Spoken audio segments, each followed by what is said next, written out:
ಭಗವದ್ಗೀತೆ ಮಹಾಭಾರತದಲ್ಲಿ ಭೀಷ್ಮ ಪರ್ವದಲ್ಲಿ ಬರತಕ್ಕಂತಹ ಒಂದು ಪ್ರಮುಖವಾಗಿರತಕ್ಕಂತಹ ಘಟ್ಟ. ಮಹಾಭಾರತದ ಸಾರ ಈ ಭಗವದ್ಗೀತೆಯಲ್ಲಿ ಇರುವಂಥದ್ದು. ಭಗವದ್ಗೀತೆಯಲ್ಲಿ 18 ಅಧ್ಯಾಯಗಳಿವೆ.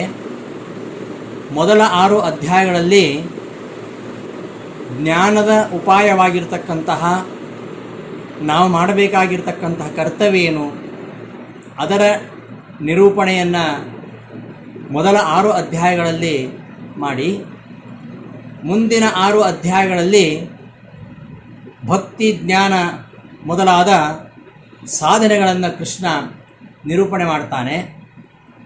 ಅದರ ಮುಂದಿನ ಅಧ್ಯಾಯಗಳಲ್ಲಿ 13ರಿಂದ 18ನೇ ಅಧ್ಯಾಯದವರೆಗೆ ಹಿಂದೆ ಹೇಳಿರತಕ್ಕಂತಹ ವಿಷಯಗಳನ್ನು ವಿವರಿಸ್ತಾ ಹೋಗ್ತಾನೆ. ನಾವು ಈಗಾಗಲೇ ಪ್ರಥಮ ಷಟ್ಕದ 6 ಅಧ್ಯಾಯಗಳನ್ನು ಪೂರೈಸಿ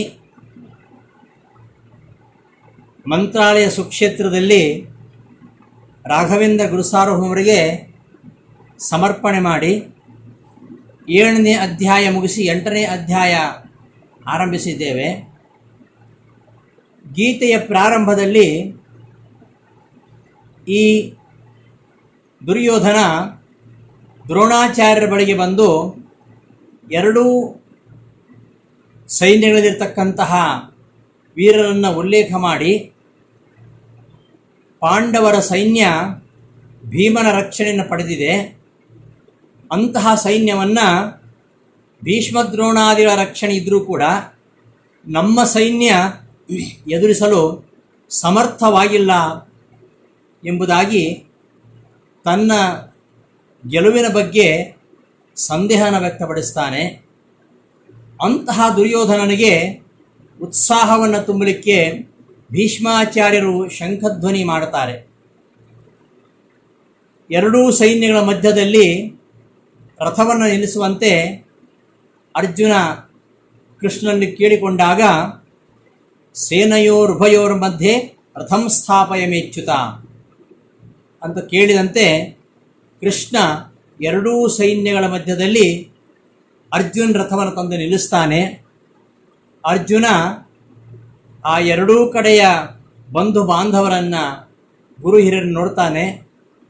ಇವರೆಲ್ಲರ ಮರಣದ ಭೀತಿ ಹಾಗೂ ಬಂಧುಗಳ ವ್ಯಾಮೋಹ ಇದರಿಂದ ಜರ್ಜರಿತನಾಗಿ ವಿಷಣ್ಣನಾಗಿ ಕುಸಿದು ಕುಳಿತುಕೊಳ್ತಾನೆ. ಈ ಯುದ್ಧ ಮಾಡೋದಕ್ಕಿಂತ ಸಾಯುವುದೇ ಮೇಲು ಅಂತ ಭಾವಿಸ್ತಾನೆ. ಇವರನ್ನು ಕೊಲ್ಲುವುದರಿಂದ ತನಗೆ ಪಾಪ ಬರ್ತದೆ ಅಂತ ಭಾವಿಸ್ತಾನೆ. ಆ ವಿಚಾರವನ್ನು ಬಹಳ ದೀರ್ಘವಾಗಿ 1ನೇ ಅಧ್ಯಾಯದಲ್ಲಿ ಅರ್ಜುನ ವಿಷಾದ ಯೋಗದಲ್ಲಿ ನಾವು ಅದನ್ನು ನೋಡಿದ್ದೇವೆ. ಈ ಕೌರವರು ಸಮಾಜಕ್ಕೂ ಅನ್ಯಾಯ ಮಾಡಿದ್ದಾರೆ, ಧರ್ಮಹಂತಕರಾಗಿದ್ದಾರೆ. ಅಂತಹ ಅವರನ್ನು ಕೊಲ್ಲುವುದು ಧರ್ಮವೇ ಆಗಿದೆ ಎಂಬ ವಿಚಾರವನ್ನು ಕೃಷ್ಣ ಅಲ್ಲಿ ಹೇಳಲಿಕ್ಕೆ ನಿರೂಪಿಸ್ತಾನೆ. ಅರ್ಜುನಲ್ಲಿ ಧೈರ್ಯ ಉತ್ಸಾಹ ತುಂಬತಕ್ಕಂತಹ ಮಾತುಗಳನ್ನು ಕೃಷ್ಣ ಎಷ್ಟು ಹೇಳಿದರೂ ಕೂಡ ಅರ್ಜುನ ಬದಲಾಗುವುದಿಲ್ಲ. ಈ ಬಂಧುಗಳ ಹಿರಿಯರ ರಕ್ತಸಿಕ್ತವಾಗಿರತಕ್ಕಂತಹ ರಾಜ್ಯಭೋಗ ತನಗೆ ಬೇಡ, ಅದಕ್ಕೆ ಬದಲಾಗಿ ಭಿಕ್ಷೆ ಬೇಡಿಯಾದರೂ ನಾನು ಜೀವಿಸಬಲ್ಲೆ, ಯುದ್ಧದಂತಹ ಕ್ರೂರವಾಗಿರ್ತಕ್ಕಂತಹ ಕಾರ್ಯ ಬೇಡ ಅಂತ ಹೇಳ್ತಾ, ಯಾವುದು ಧರ್ಮ, ಯುದ್ಧ ಮಾಡುವುದು ಧರ್ಮವೋ ಯುದ್ಧ ಪರಾಮುಖನಾಗುವ ಧರ್ಮವೋ, ಯಾವುದು ಧರ್ಮ ಯಾವುದು ಅಧರ್ಮ ಎಂಬುದನ್ನು ನಿರ್ಧರಿಸಲಾರದೆ ಗೊಂದಲಕ್ಕೆ ಒಳಗಾಗ್ತಾನೆ. ಒಂದು ಕಡೆ ಬಂಧುಮೋಹ, ಇನ್ನೊಂದು ಕಡೆ ಧರ್ಮ ಸಂದೇಹ. ಇವುಗಳಿಂದ ಅವನ ಮನಸ್ಸು ಬಹಳ ಗೊಂದಲದ ಗೂಡಾಗಿ ಬಿಡುತ್ತೆ. ಯಾವ ಮಾರ್ಗದಲ್ಲಿ ತಾನು ನಡಿಬೇಕು, ಯಾವುದು ಶ್ರೇಯಸ್ಸು ಎಂಬುದನ್ನು ತಿಳಿಯದೇ ಶಿಷ್ಯಭಾವದಿಂದ ಕೃಷ್ಣನ ಪ್ರಾರ್ಥನೆ ಮಾಡ್ತಾನೆ. ಅಂತಹ ಕೃಷ್ಣನ ಅವಸ್ಥೆಯನ್ನು ಕಂಡು ಕೃಷ್ಣ ನಗುತ್ತಾ ಅವನಿಗೆ ಉಜ್ವಲವಾಗಿರ್ತಕ್ಕಂತಹ ಸಂದೇಶವನ್ನು ಭಗವದ್ಗೀತೆ 2ನೇ ಅಧ್ಯಾಯದ 12ನೇ ಶ್ಲೋಕದಿಂದ ಆರಂಭಿಸ್ತಾನೆ. ಯಾರ ಬಗ್ಗೆ ದುಃಖ ಪಡಬೇಕಾಗಿಲ್ಲವೋ ಅಂಥವರ ಬಗ್ಗೆ ನೀನು ಶೋಕಿಸ್ತಾ ಇದ್ದಿ. ನೀನು ಆಡ್ತಕ್ಕಂತಹ ಮಾತು ಪ್ರಾಜ್ಞರು ಆಡತಕ್ಕಂತಹ ಮಾತಲ್ಲ. ಯಾವ ಶಾಸ್ತ್ರದ ಆಧಾರವಿಲ್ಲದೆ ನಿನ್ನ ಸ್ವಂತ ಬುದ್ಧಿಯನ್ನು ಆಧರಿಸಿ ಕಲ್ಪನೆಯಿಂದ ನೀನು ಮಾತಾಡ್ತಾ ಇದ್ದೀಯಾ ಅಂತ ಕೃಷ್ಣ ಅರ್ಜುನನಿಗೆ ಉಪದೇಶ ಮಾಡಲಿಕ್ಕೆ ಶುರು ಮಾಡ್ತಾನೆ. ನೀನು ಯಾಕೆ ಪರಿತಪಿಸ್ತಾ ಇದ್ದೀಯಾ? ನಿನ್ನ ಶೋಕಕ್ಕೆ ಏನು ಕಾರಣ? ಈ ಬಂಧುಗಳ ಹಿರಿಯರ ನಾಶಕ್ಕಾಗಿ ನೀನು ಪರಿತಪಿಸ್ತಾ ಇದ್ದೀಯಾ? ಅವರ ಆತ್ಮ ನಾಶವಾಗುತ್ತೆ ಎಂಬುದಾಗಿ ದುಃಖವ, ಅಥವಾ ದೇಹವು ನಾಶವಾಗುತ್ತೆ ಎಂದು ದುಃಖವ? ಆತ್ಮನಿಗಂತೂ ನಾಶ ಇಲ್ಲ. ಆತ್ಮ ನಿತ್ಯ, ಆತ್ಮ ಅಮರ. ನಮ್ಮ ಕಣ್ಣೆದುರಿಗೆ ನಾಶವಾಗುವಂಥದ್ದು ದೇಹವೇ ಹೊರತು ಆತ್ಮ ಅಲ್ಲ. ದೇಹಕ್ಕಿಂತ ಬೇರೆಯಾಗಿರ್ತಕ್ಕಂತಹ ಆತ್ಮ ಇದ್ದಾನೆ.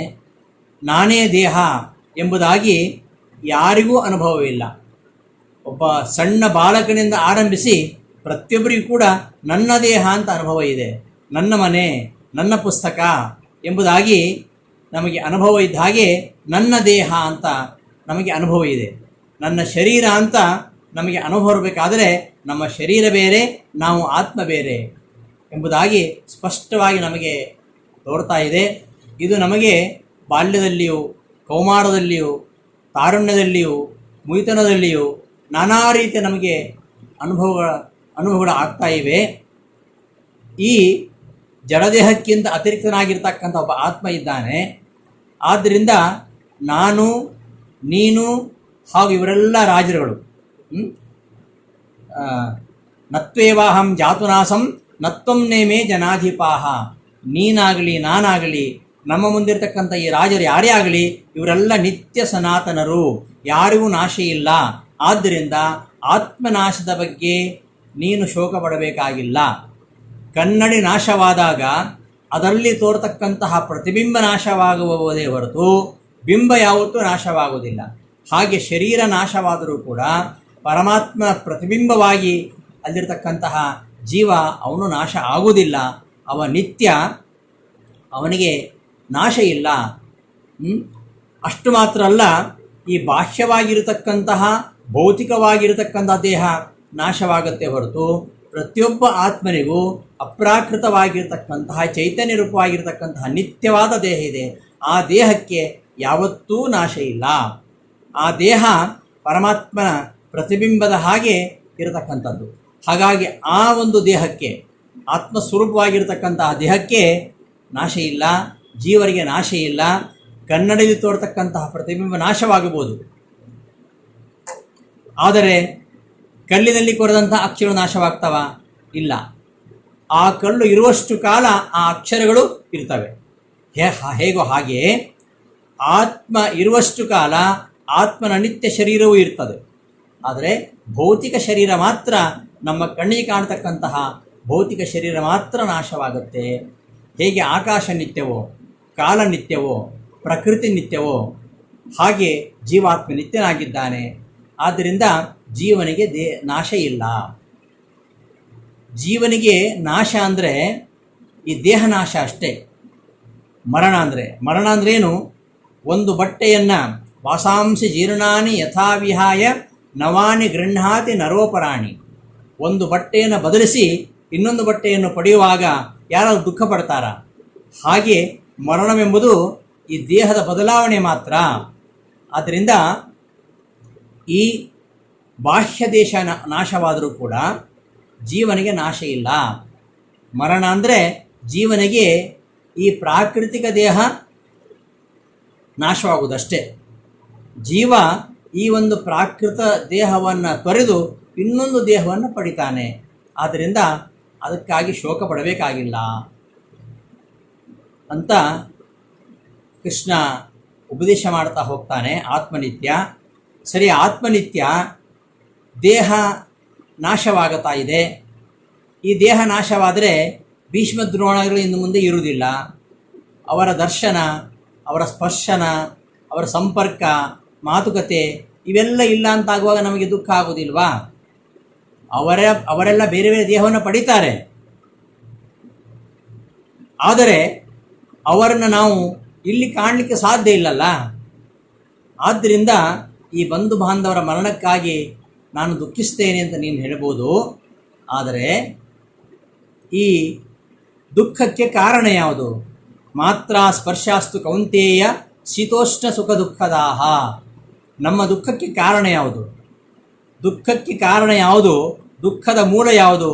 ಅದನ್ನು ಕಿತ್ತಿ ಬೀಸಾಡಿದರೆ ನಮಗೆ ಯಾವ ದುಃಖ ಇರುವುದಿಲ್ಲ ಅಂತ ಹೇಳಲಿಕ್ಕೆ ಕೃಷ್ಣ ನಮಗೆ ದುಃಖವನ್ನು ಕೊಡುವಂಥದ್ದು ಯಾವುದು?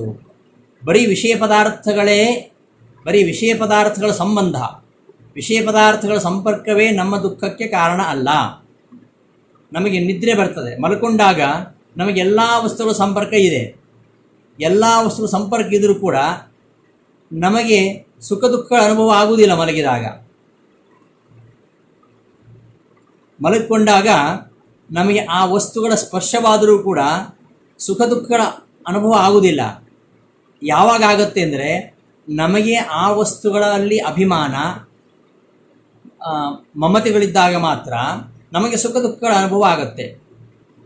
ಹಾಗಾದರೆ ಈ ವಿಷಯ ಪದಾರ್ಥಗಳ ಸಂಪರ್ಕಗಳೇ ನಮ್ಮ ದುಃಖಕ್ಕೆ ಕಾರಣ ಅಲ್ಲ. ಹಾಗಾದರೆ ಯಾವುದು? ಅಭಿಮಾನ.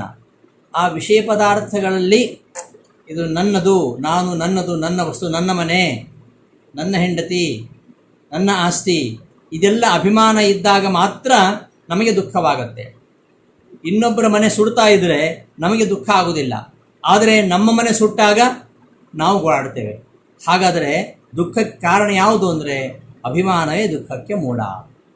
ಆದ್ದರಿಂದ ಈ ದೇಹ ಇಂದ್ರಿಯ ವಿಷಯಗಳಲ್ಲಿ ನಾವು ಅಭಿಮಾನ ಮಮತೆಗಳನ್ನು ತೊರೆದಾಗ ಬಾಹ್ಯ ಯಾವ ಘಟನೆಗಳಿಂದಲೂ ನಮಗೆ ಯಾವ ದುಃಖವೂ ಆಗುವುದಿಲ್ಲ. ಹೀಗೆ ಜೀವನದಲ್ಲಿ ದುಃಖವನ್ನು ಎದುರಿಸುವ ಮಾರ್ಗವನ್ನು ಕೃಷ್ಣ ಇಲ್ಲಿ ತೋರಿಸ್ತಾ ಅಭಿಮಾನವನ್ನು ತ್ಯಾಗ ಮಾಡಬೇಕು, ಆ ವ್ಯಾಮೋಹವನ್ನು ಬಿಡಬೇಕು ಅಂತ. ಆಸಕ್ತಿಯೇ ಪಾಪಕ್ಕೆ ಮೂಲ, ದುಃಖಕ್ಕೆ ಮೂಲ ಅಂತ ಹೇಳಿದಾಗ ಇನ್ನೂ ಅರ್ಜುನನಿಗೆ ಸಂಶಯ. ಹೌದು, ಅದೆಲ್ಲ ಸರಿ, ನಾನು ಇದನ್ನು ಎದುರಿಸಬಹುದು, ಆದರೆ ಇವರನ್ನೆಲ್ಲ ಕೊಲ್ಲುವ ಪಾಪದ ಭೀತಿ ಬರ್ತದಲ್ಲ, ಅದು ನನಗಿದೆ ಅಂತ ಹೇಳ್ತಾನೆ.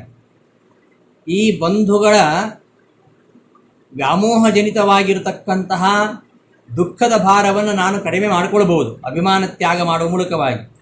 ಇವರ ಮೇಲಿನ ಅಭಿಮಾನವನ್ನು ತ್ಯಾಗ ಮಾಡುವ ಮೂಲಕವಾಗಿ ಇವರನ್ನು ಕಳೆದುಕೊಳ್ಳುವ ದುಃಖದ ಭಾರವನ್ನು ನಾನು ಕಡಿಮೆ ಮಾಡಿಕೊಳ್ಳಬಹುದಾದರೂ ಕೂಡ ಇವರನ್ನೆಲ್ಲ ಸಂಹಾರ ಮಾಡುವ ಪಾಪದ ಭೀತಿ ನನಗೆ ಇದೆ.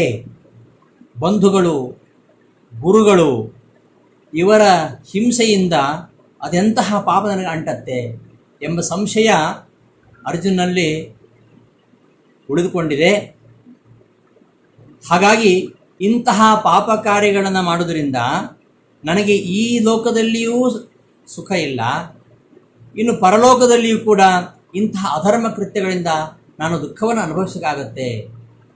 ಹೀಗೆ ಸುಖ ದುಃಖಗಳೆರಡಕ್ಕೂ ಕಾರಣವಾಗಿರತಕ್ಕಂತಹ ಈ ಯುದ್ಧ ಯಾಕೆ ಮಾಡಬೇಕು? ಈ ಯುದ್ಧಕ್ಕಿಂತಲೂ ಧರ್ಮಕಾರಕವಾಗಿರತಕ್ಕಂತಹ ಪಾಪದ ಸೋಂಕೆ ಇಲ್ಲದಂತಹ ಸನ್ಯಾಸ ಧರ್ಮ ಶ್ರೇಷ್ಠ ಅಲ್ವಾ? ಆದ್ದರಿಂದ ಇವೆಲ್ಲವನ್ನು ತ್ಯಾಗ ಮಾಡಿ, ಎಲ್ಲ ಕರ್ಮಗಳನ್ನು ತ್ಯಾಗ ಮಾಡಿ ಅರಣ್ಯಕ್ಕೆ ಹೋಗಿ ನಾನು ಮುನಿವೃತ್ತಿಯಂತೆ ಯಾಕೆ ಜೀವನ ಮಾಡಬಾರದು ಎಂಬ ಸಂಶಯ ಬರುತ್ತೆ. ಅದಕ್ಕೆ ಪರಮಾತ್ಮ ಹೇಳಿಕೊಡ್ತಾನೆ, ನಿಷ್ಕಾಮ ಕರ್ಮದ ಬಗ್ಗೆ ಹೇಳ್ತಾನೆ. ಈ ಅಭಿಮಾನವೇ ದುಃಖದ ಮೂಲ ಅಂತ ತಿಳ್ಕೊಂಡು ಅಭಿಮಾನವನ್ನು ತ್ಯಾಗ ಮಾಡುವುದರಿಂದ ದುಃಖ ಅದು ಬುಡಸಹಿತವಾಗಿ ಹೇಗೆ ನಾಶವಾಗುತ್ತೋ ಅದರಂತೆ ಪಾಪದ ಮೂಲ ಯಾವುದು ಅದನ್ನು ಪರಿಶೀಲಿಸಿ ಅದನ್ನು ಕಿತ್ತೊಯ್ಯಲಿಕ್ಕೆ ಪ್ರಯತ್ನ ಮಾಡಬೇಕು ಅಂತ ಹೇಳಿಕೊಟ್ಟಿದ್ದಾನೆ. ಮುಂದಿನ ಶ್ಲೋಕಗಳಲ್ಲಿ ಹಿಂಸೆ ಮಾಡಿದ ಕ್ಷಣ ಪಾಪ ಆಗುವುದಿಲ್ಲ, ಬರೀ ಹಿಂಸೆಯಿಂದ ಪಾಪ ಬರುವುದಿಲ್ಲ.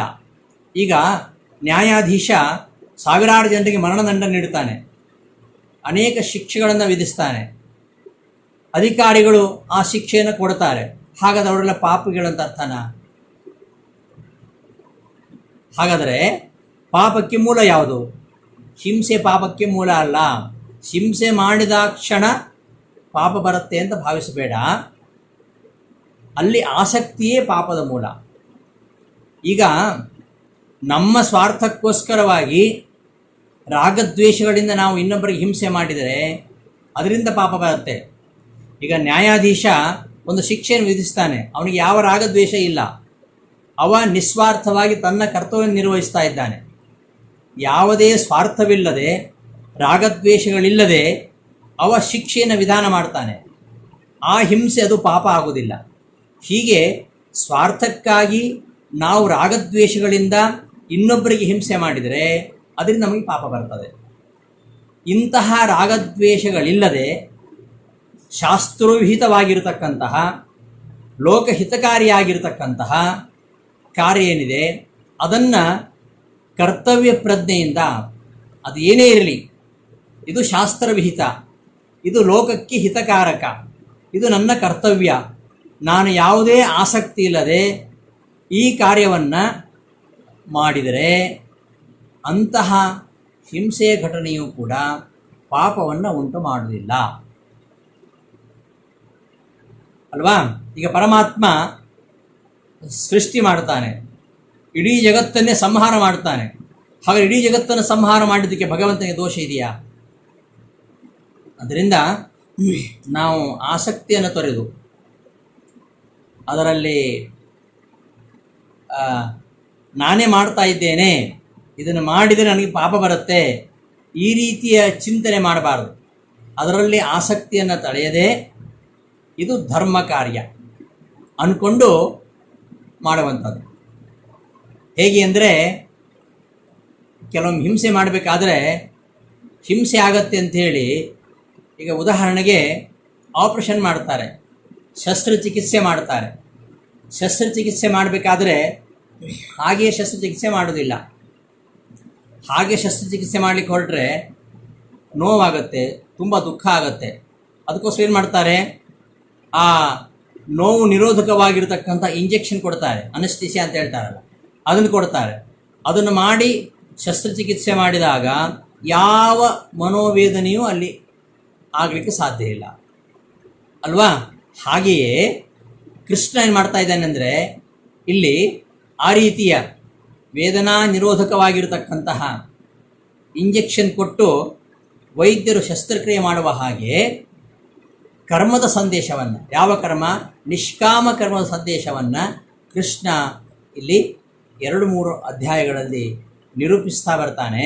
ಯಾವುದೇ ಕಾರ್ಯವನ್ನು ಮಾಡಬೇಕಾದರೆ ನಾವು ನಿಷ್ಕಾಮನೆಯಿಂದ ಮಾಡಬೇಕು, ಕಾಮನಾರಹಿತರಾಗಿ ಮಾಡದೆ ಕೇವಲ ಸ್ವಾರ್ಥಪೂರಿತರಾಗಿ ರಾಗದ್ವೇಷಗಳಿಂದ ಮಾಡಿದರೆ ಅದು ನಮಗೆ ಪಾಪಲೇಪವನ್ನುಂಟು ಮಾಡುತ್ತೆ. ಯಾವುದೇ ಕಾಮನೆ ಇಲ್ಲದೆ ಭಗವಂತನ ಪ್ರೀತಿಯಾಗಲಿ ಎಂಬ ಭಾವನೆಯಿಂದ ನಾವು ಕಾರ್ಯವನ್ನು ಮಾಡುತ್ತೇನೆಂದು ಸಂಕಲ್ಪ ಮಾಡಿದರೂ ಸಾಕು, ಮಾಡೋದಲ್ಲ, ಮಾಡುತ್ತೇನೆ ಸಂಕಲ್ಪ ಮಾಡಿದರೂ ಸಾಕು. ನೇಹಾಭಿಕ್ರಮ ನಾಶೋಸ್ತಿ ಪ್ರತ್ಯವಾಯೋ ನ ವಿದ್ಯತೆ ಸ್ವಲ್ಪಮಪ್ಯಸ್ಯ ಧರ್ಮಸ್ಯ ತ್ರಾಯತೆ ಮಹತೋ ಭಯಾತ್. ಭಗವಂತ ಪ್ರೀತನಾಗಲಿ ಅಂತ ಶ್ರೀ ವಿಷ್ಣು ಪ್ರೇರಣೆಯ ಶ್ರೀ ವಿಷ್ಣು ಪ್ರೀತ್ಯರ್ಥಂ ಅಂತ ನಾವು ಸಂಕಲ್ಪ ಮಾಡ್ತೇವೆ. ಹಾಗೆಯೇ ಮಾಡಬೇಕು. ಹಾಗೆ ಮಾಡುವಾಗ ನಾವು ಮಾಡಿದ ಯಾವುದೇ ನಮ್ಮ ಕರ್ಮಾಚರಣೆಯಲ್ಲಿ ಯಾವುದೇ ಲೋಪ ಇದ್ದರೂ ಕೂಡ ಅದು ನಮಗೆ ಲೇಪ ಆಗೋದಿಲ್ಲ. ಯಾಕೆಂದರೆ ನಾವು ಯಾವುದೇ ಕಾಮನೆ ಇಲ್ಲದೆ ಭಗವತ್ ಪ್ರೀತಿಯಾಗಲಿ ಎಂಬ ಭಾವನೆಯಿಂದ ನಾವು ಸತ್ಕರ್ಮವನ್ನು ಸಂಕಲ್ಪ ಮಾಡಿದರೂ ಸಾಕು. ಮುಂದೆ ಅನಿವಾರ್ಯ ಕಾರಣದಿಂದ ನಮ್ಮ ಕೆಲಸ ಮಾಡಲಿಕ್ಕಾಗಲಿಲ್ಲ, ಕೈ ಬಿಟ್ಟರೂ ಕೂಡ ಮಾಡಿದ ಕೆಲಸಕ್ಕೆ ಹಾನಿ ಇಲ್ಲ. ಇನ್ಸೂರೆನ್ಸ್ ಕಟ್ತೀವಿ ನಾವು, ಪ್ರತಿ ವರ್ಷ ಕಟ್ಟಬೇಕು. ಆ ಟರ್ಮ್ ಎಷ್ಟು ವರ್ಷ ಇದೆ ಅಷ್ಟು ವರ್ಷ ಕಟ್ಟಬೇಕು. ಕಟ್ಟದೆ ಮಧ್ಯದಲ್ಲಿ ನಾವು ಕಟ್ಟದೆ ಹೋದರೆ ನಮ್ಮ ಇನ್ಸೂರೆನ್ಸ್ ಲ್ಯಾಪ್ಸ್ ಆಗಿ ಹೋಗ್ತದೆ. ಆದರೆ ನಾವು ಭಗವಂತನಲ್ಲಿ ಮಾಡ್ತಕ್ಕಂಥ ಇನ್ಸೂರೆನ್ಸ್ ಉಂಟಲ್ಲ, ನಾವು ನಿಷ್ಕಾಮನೆಯಿಂದ ಮಾಡ್ತಕ್ಕಂತಹ ಕರ್ಮಾಚರಣೆ, ಅದು ಎಷ್ಟೇ ಮಾಡಿರಲಿ ಬರೀ ಸಂಕಲ್ಪ ಮಾತ್ರ ಮಾಡಿರಲಿ, ಅದು ಯಾವತ್ತೂ ನಾಶ ಆಗೋದಿಲ್ಲ. ಈಗ ಕೃಷಿ ಕಾರ್ಯ ಮಾಡ್ತಾರೆ, ಮಾಡಿ ಮಧ್ಯದಲ್ಲಿ ಬಿಟ್ಟುಬಿಟ್ರೆ ಅದು ನಷ್ಟ ಆಗ್ತದೆ. ಕೃಷಿಕ ಚೆನ್ನಾಗಿ ತನ್ನ ಹೊಲವನ್ನು ಹದ ಮಾಡಿ ಬೀಜ ವಾಪ ಮಾಡ್ತಾನೆ, ಅರ್ಧಂಬರ್ಧ ಕೆಲಸ ಮಾಡಿ ಆ ಕಾರ್ಯವನ್ನು ಅದಕ್ಕೆ ಅಷ್ಟಕ್ಕೆ ಕೈ ಬಿಟ್ಟರೆ ಅವನಿಗೆ ಮತ್ತೆ ಏನು ಫಲ ಸಿಗುವುದಿಲ್ಲ. ಹಾಗೆಯೇ ನಾವು ಔಷಧ ಸೇವಿಸ್ತೇವೆ. ಔಷಧ ಸೇವಿಸುವಾಗ ವೈದ್ಯರು ಹೇಳಿರ್ತಾರೆ, ಇಷ್ಟು ದಿವಸ ತೆಗೆದುಕೊಳ್ಬೇಕು, 3 ತಿಂಗಳು, 6 ತಿಂಗಳು ಅಥವಾ 1 ವಾರ. ಆ ಔಷಧ ಒಂದು ದಿವಸ ತಗೊಂಡ್ರೆ ಸಾಕು, ಕಡಿಮೆ ಆಗೋದಿಲ್ಲ. ಅಕಸ್ಮಾತ್ ನಮ್ಮ ಆರೋಗ್ಯದಲ್ಲಿ ಒಂದು ಪ್ರಗತಿ ಕಂಡರೂ, ಗುಣ ಕಂಡರೂ ಕೂಡ ಅದೇನು ಟರ್ಮ್ ಇರುತ್ತೆ, ಕೋರ್ಸು, ಅದು ಪೂರ್ತಿ ನಾವು ಮಾಡಲೇಬೇಕು. ಇಲ್ಲದೆ ಹೋದರೆ ಮತ್ತೆ ತೊಂದರೆ ಕಾಣಿಸ್ಕೊಳ್ತದೆ. ಆ ಔಷಧವನ್ನು ಸೇವಿಸುವಾಗ ಸ್ವಲ್ಪ ಹೆಚ್ಚು ಕಡಿಮೆ ಆದರೂ ಕೂಡ ಅದರಿಂದ ಅನರ್ಥ ಇದೆ. ಆದರೆ ಈ ಭಗವದ್ಗೀತೆಯಲ್ಲಿ ಉಪದೇಶ ಮಾಡತಕ್ಕಂಥ ಒಂದು ಏನು ಭಾಗವತ ಧರ್ಮ ಇದೆ, ನಿಷ್ಕಾಮ ಕರ್ಮ ಇದೆ, ಅದನ್ನು ಯೋಗ ಅಂತ ಹೇಳ್ತಾನೆ ಕೃಷ್ಣ. ಅದನ್ನು ಆರಂಭಿಸಿ ಕೈಬಿಟ್ಟರು, ಮಾಡುವಾಗ ಮಧ್ಯದಲ್ಲಿ ತೊರೆದರೂ, ಅದರಲ್ಲಿ ಏನಾದರೂ ಲೋಪಗಳಾದರೂ ಕೂಡ ನಾವು ಶುದ್ಧ ಭಾವನೆಯಿಂದ ಮಾಡಿದ್ದೇ ಆದರೆ ಅದನ್ನು ಹೆಚ್ಚು ಕಡಿಮೆ ಆದರೂ ಕೂಡ ಯಾವುದೇ ಪ್ರತ್ಯವಾಯೋ ನ ವಿದ್ಯತೆ ಸ್ವಲ್ಪಮಪ್ಯಸ್ಯ ಧರ್ಮಸ್ಯ ತ್ರಾಯತೆ ಮಹತೋ ಭಯ. ಯಾವ ಅಪಾಯ ಇಲ್ಲ. ಖಂಡಿತವಾಗಿ ನಾವು ಎಷ್ಟು ಮಾಡಿರ್ತೇವೆ ಅಷ್ಟಕ್ಕೆ ಫಲ ಸಿಕ್ಕೇ ಸಿಗ್ತದೆ. ಅದನ್ನೇ ಆಚಾರ್ಯರು ಗೀತಾ ತಾತ್ಪರ್ಯದಲ್ಲಿ ಹೇಳಿದರು, ಪ್ರಾರಂಭ ಮಾತ್ರ ವಿಚ್ಛಾವ ವಿಷ್ಣು ಧರ್ಮೇ ನ ನಿಷ್ಫಲ. ಭಗವಂತ ಏನು ತನ್ನ ಶ್ರುತಿಗಳಲ್ಲಿ ಏನು ಭಾಗವತ ಧರ್ಮವನ್ನು ನಿರೂಪಣೆ ಮಾಡಿದ್ದಾನೆ, ಅದನ್ನು ಯಥಾಶಕ್ತಿ ಆಚರಿಸಿದರೂ ಕೂಡ, ಅದಕ್ಕೆ ಸಂಕಲ್ಪ ಮಾಡಿದರೂ ಸಹ, ಪ್ರಾರಂಭ ಮಾಡಿದರೂ ಕೂಡ ಅದು ಯಾವತ್ತೂ ನಿಷ್ಫಲ ಆಗೋದಿಲ್ಲ. ಸುಧಾಮ ಏನು ಮಾಡಿದ? ಒಂದು ಹಿಡಿ ಅವಲಕ್ಕಿ ಕೊಟ್ಟದ್ದಷ್ಟೇ. ಆದರೆ ಆ ಹಿಡಿ ಅವಲಕ್ಕಿಯ ಹಿಂದೆ ಎಂಥ ಭಾವ ಇತ್ತು.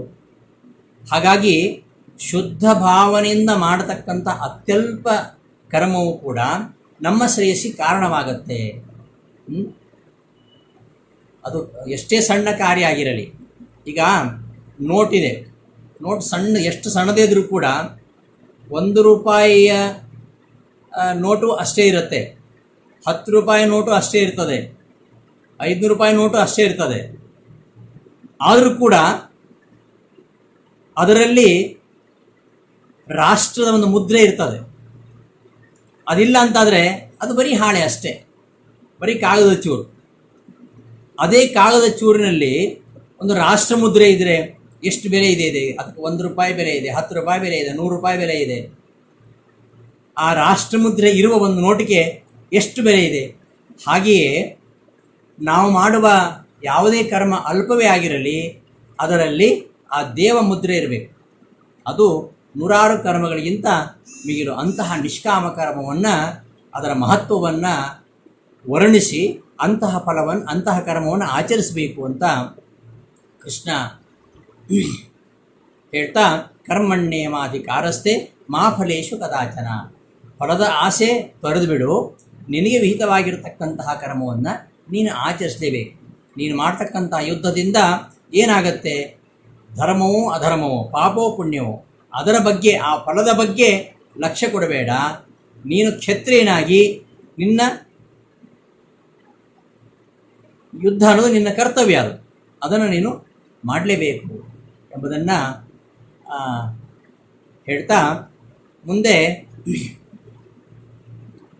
ಇಂತಹ ನಿಷ್ಕಾಮ ಕರ್ಮದ ಬಗ್ಗೆ ವಿವರಣೆ ಮಾಡಿ ಮುಂದೆ ಸ್ಥಿತಪ್ರಜ್ಞನ ಲಕ್ಷಣವನ್ನು ವಿವರಿಸ್ತಾನೆ. ಅಲ್ಲಿಗೆ 2ನೇ ಅಧ್ಯಾಯ ಕೊನೆಗೊಳ್ಳುತ್ತೆ. ಮುಂದೆ ಅರ್ಜುನ ಪ್ರಶ್ನೆ ಮಾಡಿದ, ಈ ಜ್ಞಾನ ಮತ್ತು ಕರ್ಮ ಇವುಗಳಲ್ಲಿ ಜ್ಞಾನವೇ ಶ್ರೇಷ್ಠ, ಕರ್ಮೋ ನಿಕೃಷ್ಟ ಅಂತ ಬಂತದು 2ನೇ ಅಧ್ಯಾಯದಲ್ಲಿ. ಆಚಾರವೂ ಬಂತು. ಜಾಯಸಿ ಚೇತ್ ಕರ್ಮಣಸ್ಥೆ ಮತಾ ಬುದ್ಧಿರ್ಜನಾರ್ದನ ತತ್ಕಿಂ ಕರ್ಮಣಿ ಘೋರೆ ಮಾಂ ನಿಯೋಜಿಸಿ ಕೇಶವ. ಜ್ಞಾನಕ್ಕಿಂತ ಕರ್ಮ ನಿಕೃಷ್ಟ. ಕರ್ಮ ನಿಕೃಷ್ಟ ಆದ್ದರಿಂದ ಈ ಕರ್ಮಗಳನ್ನು ಆಚರಿಸಬೇಕು ಅಂತ ಹೇಳ್ತೀಯ, ಜ್ಞಾನವೇ ಶ್ರೇಷ್ಠ ಅಂತ ಹೇಳ್ತೀಯ. ಹಾಗಾದರೆ ಜ್ಞಾನಯೋಗದ ಮಾರ್ಗದಲ್ಲಿ ಯಾಕೆ ನಡಿಬಾರದು? ಈ ಕರ್ಮಯೋಗದ ಜಂಜಾಟ ಏಕೆ? ಒಂದು ಕಡೆ ಜ್ಞಾನ ಶ್ರೇಷ್ಠ ಅಂತೀಯ, ಇನ್ನೊಂದು ಕಡೆ ಕರ್ಮವನ್ನು ಆಚರಿಸ್ಬೇಕಂತ ಹೇಳ್ತೀಯ. ಈ ತರಹ ವ್ಯಾಮಿಶ್ರವಾಗಿರತಕ್ಕಂತಹ ಮಾತುಗಳಿಂದ ವ್ಯಾಮಿಶ್ರವಾಗಿರತಕ್ಕಂತಹ ಮಾತುಗಳಿಂದ ನನ್ನನ್ನು ಯಾಕೆ ಮೋಹಗೊಳಿಸ್ತಿ? ನನಗೆ ಸರಿಯಾದ ನಿಶ್ಚಿತವಾದ ಜ್ಞಾನವನ್ನು ನೀಡು ಅಂತ ಹೇಳಿದಾಗ ಮುಂದೆ ಜ್ಞಾನದ ಬಗ್ಗೆ ಹೇಳಲಿಕ್ಕೆ ಹೊರಡುತ್ತಾರೆ.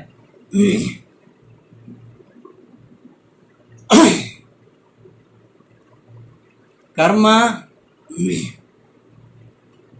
ಈ ಅರ್ಜುನ ಎರಡು ಪ್ರಶ್ನೆ. ಒಂದು, ಕರ್ಮ ಜ್ಞಾನ ಶ್ರೇಷ್ಠವಾಗಿದೆ. ಈ ಕರ್ಮಯೋಗ ಜ್ಞಾನಯೋಗ ಇವುಗಳಲ್ಲಿ ಜ್ಞಾನ ಶ್ರೇಷ್ಠ ಆದ್ದರಿಂದ ಜ್ಞಾನಯೋಗವನ್ನೇ ಆಚರಿಸಿಕೊಂಡು ಕರ್ಮಯೋಗವನ್ನು ಯಾಕೆ ತ್ಯಾಗ ಮಾಡಬಾರದು ಅಂತ. ಇನ್ನು ಕರ್ಮಯೋಗವನ್ನು ಮಾಡುವುದಾದರೂ ಕೂಡ ನಿಷ್ಕಾಮ ನಿರುಪಾಯಗಳಾಗಿರತಕ್ಕಂತಹ ಯತಿಧರ್ಮಗಳನ್ನು ಯಾಕೆ ಮಾಡಬಾರದು? ಇದು ಅವನ ಪ್ರಶ್ನೆ. ಈ ಜ್ಞಾನಕ್ಕಿಂತ ಕರ್ಮಶ್ರೇಷ್ಠ ಅಂತ ಒಂದು ಕಡೆ ಹೇಳ್ತಾನೆ, ಕರ್ಮಕ್ಕಿಂತ ಜ್ಞಾನ ಶ್ರೇಷ್ಠ ಅಂತ ಹೇಳ್ತಾನೆ. ಎರಡು ಕೂಡ ಸಮಾನ, ಅದು ಎರಡು ಕೂಡ ಅವಶ್ಯ ಬೇಕು. ಅದನ್ನು ಮುಂದಿನ ಅಧ್ಯಾಯ ನಿರೂಪಣೆ ಮಾಡ್ತಾನೆ. ಕರ್ಮಯೋಗವಿಲ್ಲದ ಜ್ಞಾನಯೋಗ ಇಲ್ಲ, ಜ್ಞಾನವಿಲ್ಲದ ಕರ್ಮಯೋಗ ಇಲ್ಲ. ಅದು ಮುಂದಿನ ಅಧ್ಯಾಯಗಳಲ್ಲಿ ಬಂದಿದೆ, 4-5ನೇ ಅಧ್ಯಾಯದಲ್ಲಿ ಬರ್ತದೆ. ಇಲ್ಲಿ ಆಯಿತು, ಕರ್ಮಾಚರಣೆ ಮಾಡಬೇಕು. ಕರ್ಮವನ್ನು ಮಾಡೋದಾದರೆ ನೀನೇ ಹೇಳ್ತಾ ಇದೆಯಾ ನಿಷ್ಕಾಮ ಕರ್ಮ ಮಾಡಬೇಕು ಅಂತ ಹೇಳ್ತಾ ಇದ್ದೀಯಾ. ಈ ಯಾವುದೇ ಕಾಮನೆ ಇಲ್ಲದೆ, ಯಾವುದೇ ಅಪಾಯವಿಲ್ಲದಂತಹ ಯತಿಧರ್ಮ ಇರಬೇಕಾದ್ರೆ ನಾನು ಯುದ್ಧದಂತಹ ಕರ್ಮವನ್ನು ಯಾಕೆ ಮಾಡಬೇಕು ಅಂತ ಪ್ರಶ್ನೆ ಬರ್ತದೆ. ಅಥವಾ ಯಾವುದೇ ಕರ್ಮವನ್ನು ಮಾಡುವುದಿಲ್ಲ, ಕರ್ಮ ಮಾಡಿದರೆ ಅಲ್ವಾ ಅದಕ್ಕೆ ಲೇಪ ಬರುವಂಥದ್ದು. ನಿಷ್ಕಾಮದಿಂದ ಮಾಡಲಿಕ್ಕೆ ಆಗಲ್ಲ, ಮಾಡಲಿಕ್ಕೆ ಹೊರಟ್ರೆ ಕರ್ಮ ಲೇಪ ಆಗುತ್ತೆ. ಆದ್ದರಿಂದ ಕರ್ಮನೆ ಮಾಡದಿದ್ದರೆ ಹೇಗೆ ಅನ್ನೋದೊಂದು ಪ್ರಶ್ನೆ ಇದೆ ಒಂದು. ಈ ನಾವು ಕರ್ಮ ಮಾಡ್ತಾ ಇರೋದ್ರಿಂದಲೇ ಮತ್ತೆ ಮತ್ತೆ ಹುಟ್ಟಿ ಬರ್ತಾ ಇದ್ದೀವಿ. ಹಾಗಾದ್ರೆ ಇಂಥ ಕರ್ಮವನ್ನು ಮಾಡಬೇಕಾ? ಈ ಕರ್ಮವೇ ಸಂಸಾರಕ್ಕೆ ಬೀಜ ಆಗಿರಬೇಕಾದ್ರೆ ಈ ಕರ್ಮವನ್ನು ತ್ಯಾಗ ಮಾಡಿ ಜ್ಞಾನಯೋಗದಿಂದಲೇ ಮುಕ್ತಿಯನ್ನು ಪಡೆಯುವುದಲ್ಲ.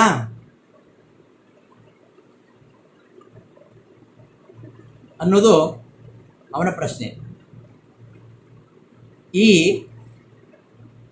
ಪಶು ಪಕ್ಷಿಗಳೆಲ್ಲ ಇವೆ, ಅವುಗಳೆಲ್ಲ ಯಾವ ಕರ್ಮವನ್ನು ಮಾಡುವುದಿಲ್ಲವು, ಮನುಷ್ಯರ ಹಾಗೆ ಕರ್ಮವನ್ನು ಮಾಡುವುದಿಲ್ಲ.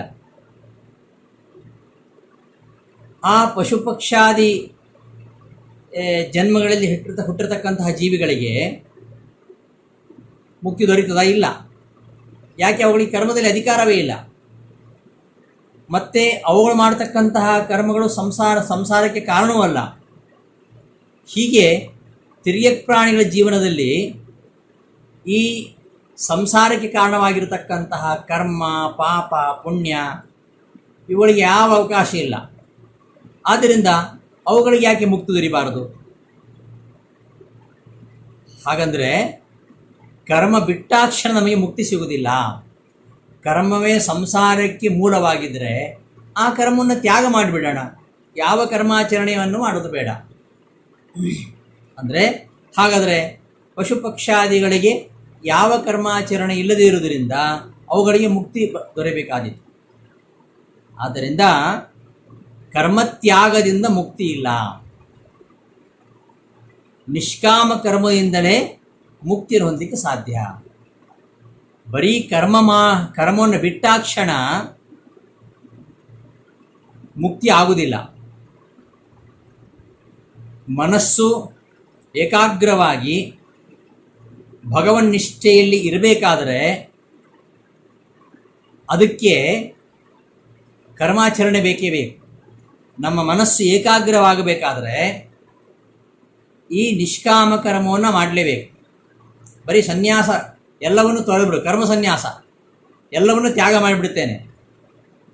ಹಾಗಾಗಿ ಈ ಸಂಸಾರಕ್ಕೆ ಮತ್ತೆ ಮತ್ತೆ ಹುಟ್ಟಲಿಕ್ಕೆ ಪುನರಪಿ ಜನನಂ ಪುನರಪಿ ಮರಣಂ, ಈ ಸಂಸಾರಕ್ಕೆ ಕರ್ಮವೇ ಕಾರಣ. ಆದ್ದರಿಂದ ಆ ಕರ್ಮವನ್ನೇ ತ್ಯಾಗ ಮಾಡಿಬಿಡ್ತೇನೆ, ಸನ್ಯಾಸವನ್ನು ಅವಲಂಬಿಸಿಬಿಡ್ತೇನೆ, ಕರ್ಮ ತ್ಯಾಗ ಮಾಡುತ್ತೇನೆ. ಸನ್ಯಾಸವನ್ನು ಅವಲಂಬಿಸಿ ಕರ್ಮತ್ಯಾಗವನ್ನು ಮಾಡುವುದರಿಂದ ಮುಕ್ತಿ ಎಂಬುದು ಇಲ್ಲ. ನಚ ಸನ್ಯಾಸನಾದೇವ ಸಿದ್ಧಿಂ ಸಮಧಿಗಚ್ಚತಿ. ಸನ್ಯಾಸವನ್ನು ಅವಲಂಬಿಸಿ ಕರ್ಮತ್ಯಾಗವನ್ನು ಮಾಡುವುದರಿಂದ ಮುಕ್ತಿ ದೊರೆಯುವುದಿಲ್ಲ. ಅಲ್ಲಿಯೂ ಕೂಡ ನಿಷ್ಕಾಮ ಕರ್ಮವೂ ಬೇಕು. ಸನ್ಯಾಸ ಧರ್ಮವನ್ನು ಆಚರಣೆ ಮಾಡುವವನು ಕೂಡ ಅವನಿಗೂ ನಿಷ್ಕಾಮ ಕರ್ಮ ಬೇಕು, ಜ್ಞಾನದ ಪ್ರಯತ್ನವೂ ಬೇಕು. ಕರ್ಮ ಅನ್ನೋದು ಸಂಸಾರದ ಬೀಜ ಹೌದು. ಆ ಕರ್ಮವನ್ನು ಆಚರಿಸದೇ ಇದ್ದರೆ ಸಂಸಾರವೇ ಇಲ್ಲ ಅಂತ ಹೇಳಿಕ್ಕೆ ಬರೋದಿಲ್ಲ. ಆ ಬೀಜ ಸಂಪೂರ್ಣ ನಾಶ ಆಗಬೇಕು. ಬೇರು ಸಮೇತ ಮರ ಕಿತ್ತಿ ಹಾಕಿದರೆ ಮತ್ತೆ ಆ ಮರ ಚಿಗುರುವುದಿಲ್ಲ. ಹಾಗೆ ನಮ್ಮ ಇಡೀ ಈ ಒಂದು ಸಾಂಸಾರಿಕ ಜೀವನ ಇದೆಯಲ್ಲ, ಆ ಜೀವನಕ್ಕೆ, ಈ ಸಂಸಾರಕ್ಕೆ ಕಾರಣವಾಗಿರ್ತಕ್ಕಂತಹ ಈ ಕರ್ಮವನ್ನು ಸಂಪೂರ್ಣ ಕಿತ್ತೊಗೆಯುವುದರಿಂದ ನಾವು ಮುಕ್ತರಾಗಿ ಬಿಡುವುದಲ್ಲ ಅಂತ ನಿನ್ನ ಪ್ರಶ್ನೆ. ಆದರೆ ಕರ್ಮದಿಂದ ಬಿಡುಗಡೆ ನಮಗೆ ಎಂದಿಗೂ ಸಾಧ್ಯ ಇಲ್ಲ. ನಾವು ಕರ್ಮದಿಂದ ಪೂರ್ತಿಯಾಗಿ ಬಿಡುಗಡೆ ಹೊಂದಲಿಕ್ಕೆ ಸಾಧ್ಯ ಇಲ್ಲ. ಅದನ್ನು ನಾವು ಬಿಟ್ಟರೂ ಕೂಡ ಅದು ನಮ್ಮನ್ನು ಅಂಟಿಕೊಂಡೇ ಇರ್ತದೆ. ನಾವು ಹೊಸ ಕರ್ಮಗಳನ್ನು ಮಾಡದೇ ಇರ್ಬೋದು, ಆದರೆ ಈ ಹಿಂದೆ ಕರ್ಮ ಮಾಡಿದ್ದೀವಲ್ಲ, ಇನ್ನು ಕ್ರೆಡಿಟ್ ಇಲ್ಲದೆ ಇರ್ಬೋದು, ಇನ್ನು ನಾವು ಪಾಪ ಸಂಗ್ರಹ ಮಾಡದೇ ಇರ್ಬೋದು, ಕರ್ಮ ಸಂಗ್ರಹ ಮಾಡದೇ ಇರ್ಬೋದು, ಆದರೆ ಮಾಡಿದ್ದುಂಟಲ್ಲ ಅದೆಲ್ಲ ಕಳಿಬೇಕಲ್ಲ. ಹೊಸ ಕರ್ಮಗಳನ್ನು ನಾವು ಮಾಡದೇ ಇದ್ದರೂ ಕೂಡ ಹಿಂದಿನ ಕರ್ಮಗಳನ್ನು ನಾವು ಭೋಗಿಸಲೇಬೇಕು. ಪ್ರಾರಬ್ಧ ಕರ್ಮೋನ್ಯಸ್ಯ ಜ್ಞಾನಾದೇವ ಪರೀಕ್ಷೆಯ. ಪ್ರಾರಬ್ಧ ಕರ್ಮ ನಾವು ಅನುಭವಿಸಲೇಬೇಕು. ನಾವು ಒಂದು ಕರ್ಮ ಮಾಡಬೇಕಾದ್ರೆ ಹೊಸ ಹೊಸ ಕರ್ಮಗಳು ಸಿದ್ಧ ಆಗ್ತವೆ. ಅದನ್ನು ಆಚಾರ್ಯರು ಹೇಳ್ತಾರೆ ಗೀತೆಯಲ್ಲಿ. ಒಂದು ಕರ್ಮವನ್ನು ಅನುಭವಿಸುವಾಗ ನಮಗೆ ಹೊಸ ಹೊಸ ಕರ್ಮಗಳು ಸಿದ್ಧವಾಗ್ತವೆ. ಅದು ರಕ್ತ ಬೀಜನ ಸಂತಾನದ ಹಾಗೆ ಬೆಳೀತಾನೆ ಹೋಗ್ತದೆ. ಒಬ್ಬ ರಕ್ತ ಬೀಜ ಸಾಯುವಾಗ ಅವನ ರಕ್ತದಿಂದ ಸಾವಿರಾರು ರಕ್ತ ಬೀಜ ಹುಡ್ತಾರಂತೆ. ಹಾಗಾಗಿ ಒಂದು ಕರ್ಮವನ್ನು ಭೋಗಿಸಿ ನಾವು ಮುಗಿಸುವಾಗ 100 ಕರ್ಮಗಳು ತಯಾರಾಗಿರ್ತವೆ. ಆದ್ದರಿಂದ ಈ ಕರ್ಮಕ್ಕೆ ಕೊನೆ ಇಲ್ಲ.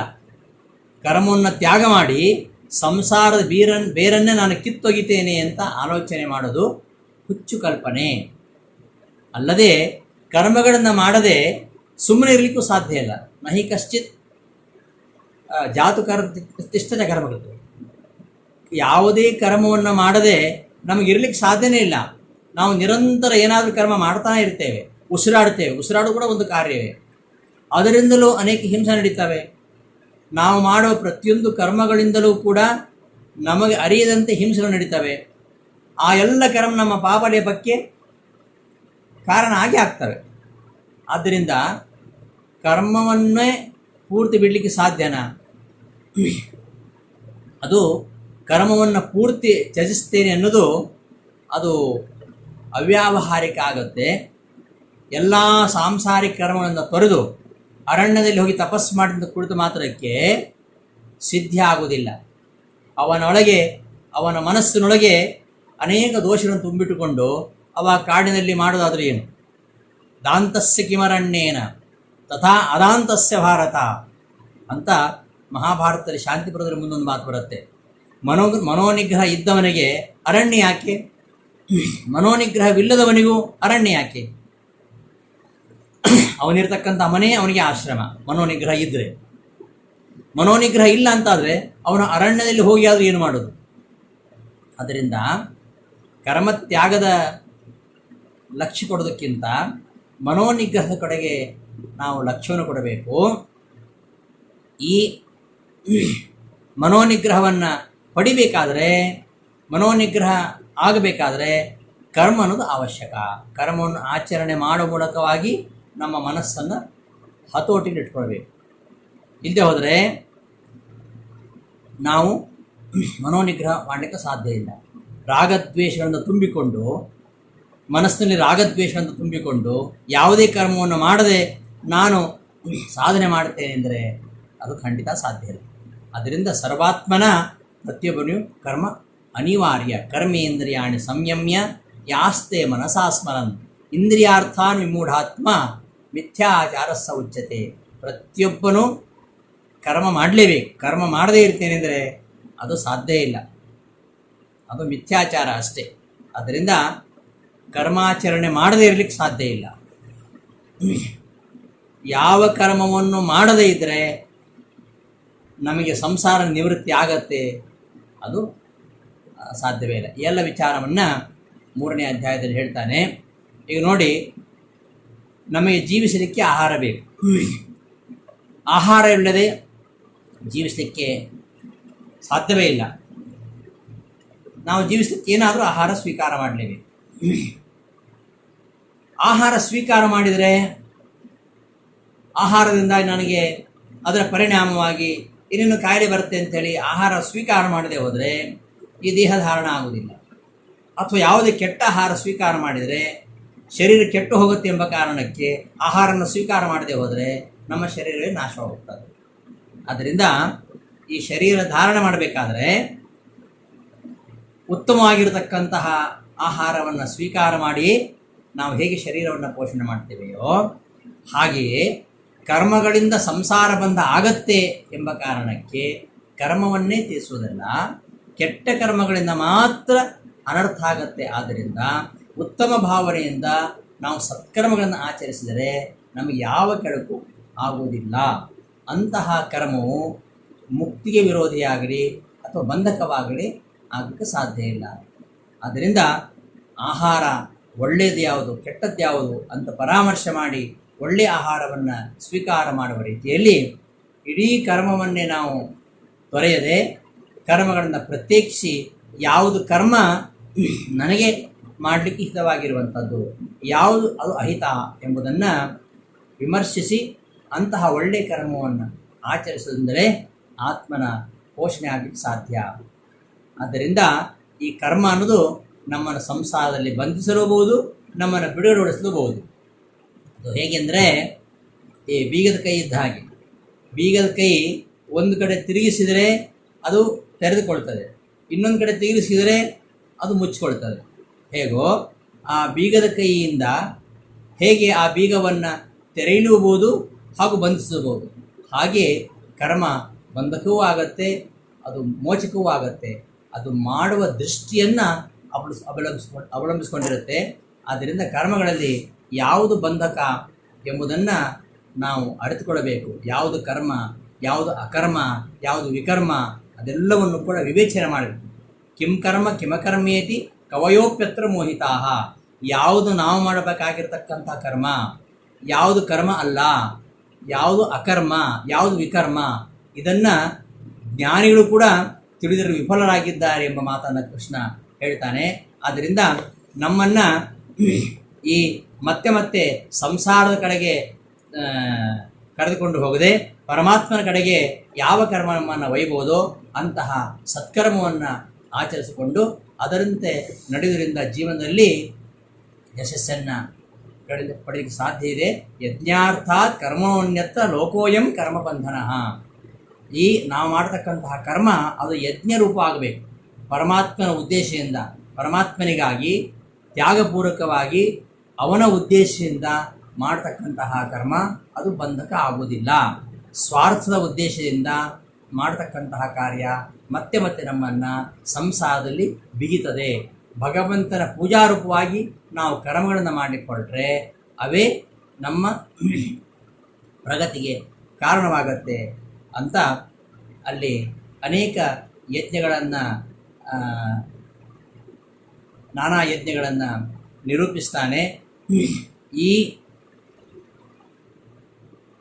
ಪ್ರತಿಯೊಬ್ಬನು ಕೂಡ ಕರ್ಮವನ್ನು ಆಚರಿಸಿಯೇ ಅವನು ಈ ಪ್ರಪಂಚದಲ್ಲಿ ಅವನು ಬದುಕಲಿಕ್ಕೆ ಹೊರತು ಕರ್ಮಾಚರಣೆ ಇಲ್ಲದೆ ಇರಲಿಕ್ಕೆ ಸಾಧ್ಯ ಇಲ್ಲ ಎಂಬ ವಿಚಾರವನ್ನು ಅಲ್ಲಿ ಆ 3ನೇ ಅಧ್ಯಾಯದಲ್ಲಿ ನಿರೂಪಿಸ್ತಾ ಅನೇಕ ಯಜ್ಞಗಳನ್ನು ಹೇಳ್ತಾನೆ. ಅಲ್ಲಿ ಆ ಯಜ್ಞ ದೃಷ್ಟಿಯಿಂದ ಇಟ್ಕೊಂಡು ನಾವು ಆಚರಣೆ ಮಾಡಿದರೆ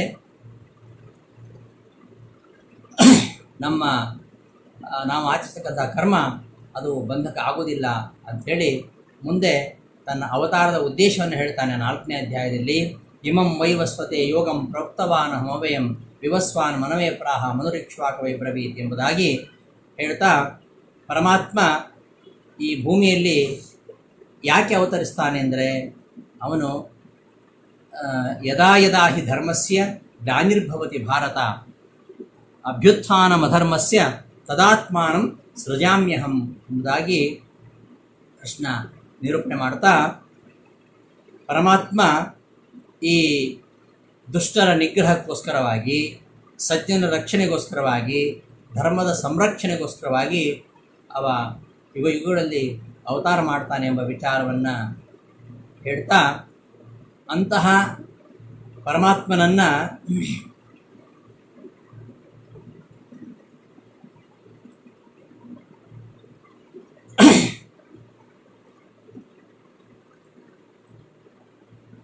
ಮೆಚ್ಚಲಿಕ್ಕೋಸ್ಕರವಾಗಿ ಕರ್ಮಾಚರಣೆಯನ್ನು ಮಾಡಬೇಕು ಅಂತ ಹೇಳ್ತಾ ನಾವು ಮಾಡುವ ಕರ್ಮಗಳು ವರ್ಣಾಶ್ರಮ ವಿಹಿತ ಧರ್ಮಗಳು, ವರ್ಣ ಆಶ್ರಮ 4 ರೀತಿಯಾದ ವರ್ಣ ಮತ್ತು 4 ರೀತಿಯ ಆಶ್ರಮ. ಆ ವರ್ಣಕ್ಕೆ ಉಚಿತವಾಗಿರತಕ್ಕಂಥ ಧರ್ಮ ವರ್ಣಧರ್ಮ, ಅದನ್ನು 4 ರೀತಿಯ ವರ್ಣಗಳ ಬಗ್ಗೆ ಹೇಳ್ತಾನೆ. ಚಾತುರ್ವರ್ಣ್ಯಂ ಮಯಾ ಸೃಷ್ಟಂ ಗುಣಕರ್ಮ ವಿಭಾಗಶಃ ಅಂಥೇಳಿ ಪ್ರತಿಯೊಬ್ಬರೂ ಅವರವರ ವರ್ಣಕ್ಕೆ ಉಚಿತವಾಗಿರತಕ್ಕಂತಹ ಏನು ಕರ್ತವ್ಯ ಇದೆ ಅದನ್ನೇ ಆಚರಿಸಬೇಕು. ಸ್ವಭೀತ ವೃತ್ತ್ಯಾ ಭಕ್ತ್ಯಾ ಭಗವದ್ ಆರಾಧನಮೇವ ಪರಮೋ ಧರ್ಮ ಎಂಬುದಾಗಿ ಆಚಾರ್ಯ ಹೇಳ್ತಾರೆ. ಪರಮಾತ್ಮನಲ್ಲಿ ಭಕ್ತಿ, ಸ್ವಧರ್ಮ ಆಚರಣೆ, ಸದ್ಗುಣಗಳು ಇವುಗಳಿಂದ ಪರಮಾತ್ಮನನ್ನು ಮೆಚ್ಚಿಸಿದರೆ ಅದೇ ಪರಮಧರ್ಮ ಅಂತ ಹೇಳ್ತಾ ಸ್ವಕರ್ಮಣ ತಮಭ್ಯರ್ಚ್ಯ ಸಿದ್ಧಿಂ ವಿಂದತಿ ಮಹಾಮಾನವ. ತನ್ನ ವರ್ಣಕ್ಕೆ ಉಚಿತವಾಗಿರತಕ್ಕಂತಹ, ತನ್ನ ಆಶ್ರಮಕ್ಕೆ ಉಚಿತವಾಗಿರತಕ್ಕಂತಹ ಯಾವ ಕರ್ಮ ಇದೆ ಆ ಭೀತ ಕರ್ಮವನ್ನು ಆಚರಿಸುವುದೇ ಪರಮಾತ್ಮನ ಪೂಜೆ. ಸ್ವಕರ್ಮಣ ತಮಭ್ಯರ್ಚ್ಯ ಸಿದ್ಧಿಂ ವಿಂದತಿ ಮಾನವ. ಪರಮಾತ್ಮನ ಪೂಜೆ ಅಂದರೆ ಬರೀ ಷೋಡಶೋಪಚಾರ ಪೂಜೆ ಅಲ್ಲ. ಆ ಒಂದು ಪೂಜೆ ಅದು ಅವಶ್ಯ ಮಾಡಬೇಕಾಗಿರುವಂಥದ್ದು. ಭಗವಂತನಿಗೆ ಮಂಗಳಾರತಿ ಹಚ್ಚಿ ಷೋಡಶೋಪಚಾರ ಪೂಜೆ ಮಾಡುವಂಥದ್ದು ಅದೆಲ್ಲ ಮಾಡಬೇಕು, ಅದು ಸ್ವಕರ್ಮಾಚರಣೆ. ಆದರೆ ನಿಜವಾದ ಆ ಒಂದು ಪೂಜೆಗಿಂತಲೂ ಪರಮಾತ್ಮ ಪ್ರಸನ್ನ ಆಗೋದು ಯಾವುದರಿಂದ ಅಂದರೆ ನಮ್ಮ ಕರ್ತವ್ಯ ಆಚರಣೆ, ನಮಗೆ ವಿಹಿತವಾಗಿರ್ತಕ್ಕಂಥ ಕರ್ಮಾಚರಣೆ. ಗಂಟೆಗಟ್ಟಲೆ ದೇವರ ಪೆಟ್ಟಿಗೆ ತೆಗೆದು ಪೂಜೆ ಮಾಡಿ ನಾವು ಮಾಡಬೇಕಾದ ಕರ್ತವ್ಯವನ್ನು ಮಾಡದೆ ಹೋದರೆ ಅದು ಪರಮಾತ್ಮನ ಪೂಜೆ ಆಗೋದಿಲ್ಲ. ಜೀವನವಿಡೀ ಅದು ಪರಮಾತ್ಮನ ಪೂಜೆ ಆಗಬೇಕು. ಆ ರೀತಿಯ ಕೇವಲ ಷೋಡಶೋಪಚಾರ ಪೂಜೆಯಿಂದ ಮಾಡೋದ್ರಿಂದ ಮಾತ್ರ ಪ್ರಸನ್ನನಾಗೋದಿಲ್ಲ. ಈ ನೀನು ಕ್ಷತ್ರಿಯನಾಗಿ ಹುಟ್ಟಿದೀಯ, ಕ್ಷತ್ರಿಯನಾಗಿರ್ತಕ್ಕಂತಹ ನಿನ್ನ ಧರ್ಮ ಏನು? ದುಷ್ಟ ನಿಗ್ರಹ, ದುಷ್ಟಶಕ್ತಿಯನ್ನು ದಮನ ಮಾಡುವಂಥದ್ದು ನಿನ್ನ ಪರಮ ಕರ್ತವ್ಯ. ದುರ್ಯೋಧನಾದಿ ಭಗವದ್ವೇಷಿಗಳು ಇವರು ಲೋಕ ವ್ಯವಸ್ಥೆಯನ್ನು ಹಾಳು ಮಾಡುತ್ತಾ ಅವರು ಸಮಾಜ ಕಂಟಕರಾಗಿದ್ದಾರೆ. ಅಂಥವರನ್ನು ನಿಗ್ರಹ ಮಾಡುವಂಥದ್ದು ಕ್ಷತ್ರಿಯನಾಗಿ ನೀನು ಮಾಡಬೇಕಾಗಿರತಕ್ಕಂತಹ ಕರ್ತವ್ಯ. ಇದು ದೇಶ ರಕ್ಷಣೆಯ ಸ್ವಧರ್ಮ ಇದು.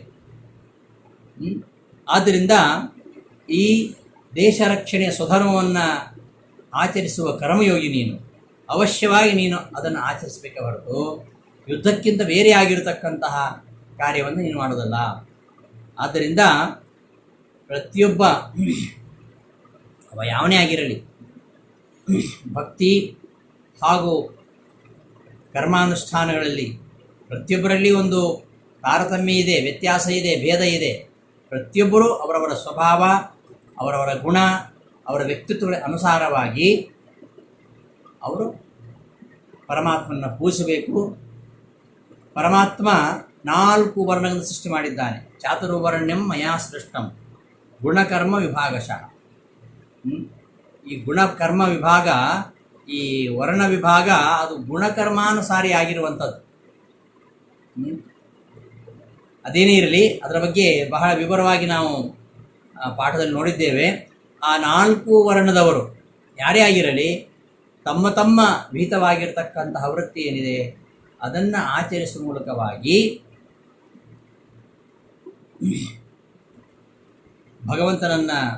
ಭಗವಂತನ ಪ್ರಸಾದವನ್ನು ಗಳಿಸಬೇಕು ಅಂತ ಕರ್ತವ್ಯದ ಬಗ್ಗೆ, ನಿಷ್ಕಾಮ ಕರ್ಮ ಆಚರಣೆ ಬಗ್ಗೆ, ಸ್ವಭಿಹಿತ ಕರ್ಮದ ಬಗ್ಗೆ ಹೇಳ್ತಾ ಅನೇಕ ಯಜ್ಞಗಳ ಬಗ್ಗೆ ಹೇಳ್ತಾರೆ. ದ್ರವ್ಯಯಜ್ಞ, ತಪೋಯಜ್ಞ, ಯೋಗಯಜ್ಞ, ಸ್ವಾಧ್ಯಾಯ ಯಜ್ಞ, ಜ್ಞಾನಯಜ್ಞ, ಹೀಗೆ ಅನೇಕ ಯಜ್ಞಗಳನ್ನು 4ನೇ ಅಧ್ಯಾಯದಲ್ಲಿ ಪರಿಚಯಿಸ್ತಾನೆ.